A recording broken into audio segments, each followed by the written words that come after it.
Hello and welcome back to the Joyful Soul Creates. Charlotte here, and today I'm going to be sharing how you can use wrapping paper on your cards. I'm one of those people who likes to be careful opening presents and save the wrapping paper, so I thought I would try and use it to make a personalised thank you card to give to the person who gave me the gift that was wrapped in this paper. So to start with, I'm using a cat Scrappiness die to cut a piece of that wrapping paper. It's kind of like a tissue paper, so it's quite thin.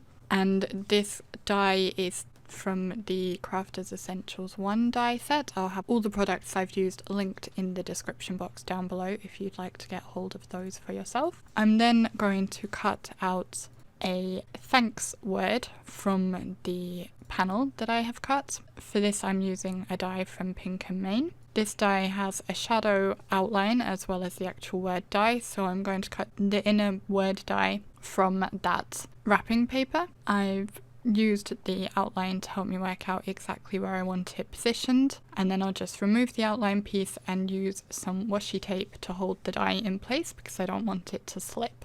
Next, I'm going to cut the outline die from some white cardstock, and I realised actually I wanted to back the word die itself on white as well because I was worried about the adhesive showing through.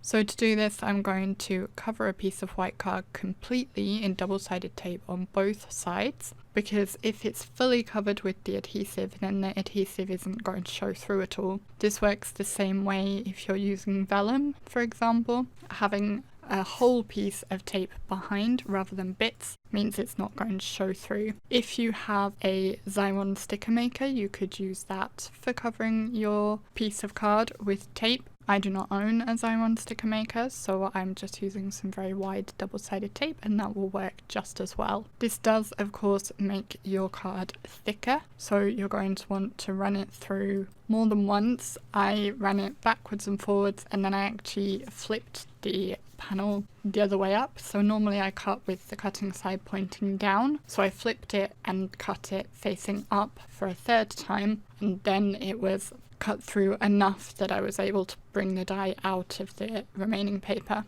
So then I'm going to adhere the tissue paper thanks on top of the white piece, and I'm going to use my reverse tweezers to help me do this, and I'm just going to take it very slow and carefully because I do not want to rip the delicate tissue paper and I don't want to have it sticking in the wrong place. So I'm starting at one end and just peeling the backing paper off very slightly and sticking one letter down at a time to try and make sure it goes on properly. This was quite fiddly and did take me a little while to do.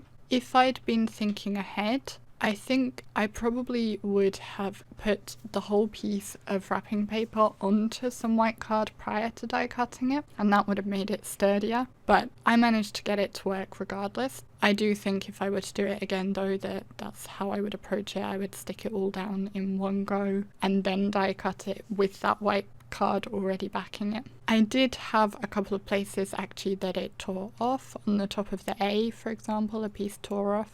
I was able to just put that back into place quite easily. And then actually when I got to the letter S, I had quite a lot of trouble and several pieces, very tiny pieces, were ripping off. And in the end I just gave up and just kind of maneuvered it as much as I could, put the pieces back on as much as I could, and to be honest, you can't really tell the difference because there's so much white in the design anyway, and because it's not being directly inlaid back into the backing paper, it's not obvious that the design is not perfect on that last piece.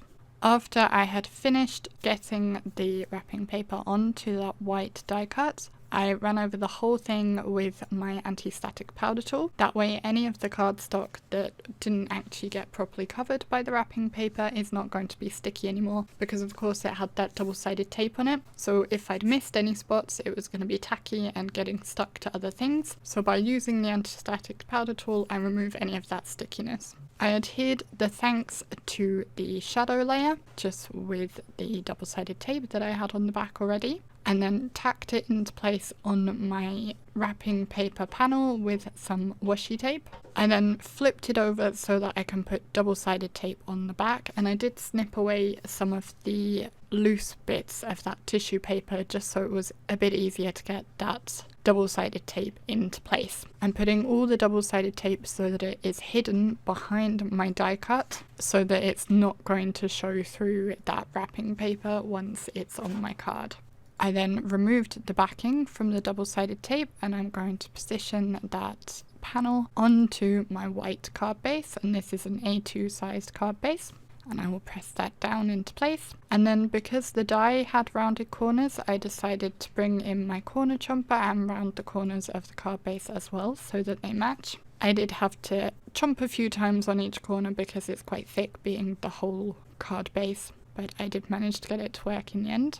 The corners of the tissue paper were kind of flapping a bit more than I liked, so I decided to try putting some adhesive behind them. So I added just very small dots of adhesive behind some of the patterns on the wrapping paper, and the pattern actually did quite a good job of hiding that adhesive, so I think it doesn't really show through at all, which was very nice. I did notice the glue seeps through a little bit when I was pressing it into place. I was getting some on my fingers from the other side, but luckily it doesn't show up when it's dried or anything because it's such a thin layer. But that's just something to be aware of if you're using a very thin paper like this kind of tissue paper that I'm using. As a final touch, I decided to bring in some sequins. I don't actually use sequins very often, but I thought I would use some on this. I picked out some that I had from a Love from Lizi card kit. I will link to the sequin mix down below. And I used some peachy coloured ones, some grey ones, and some cream ones because I felt they matched the design nicely. I'm then going to add some coordinating Nuvo drops into the centre of each of the sequins. So I have liquid Mercury, which is a kind of silvery grey colour, and I'll put those into my grey sequins. I'll then use Simply White into the centres of the creamy coloured sequins. And finally I have Bubblegum Blush to go on those peachy ones. These were the closest colours I had to match each of the sequins. They're not a perfect match, especially that Bubblegum Blush, but I think it's close enough. And here you can see the completed card.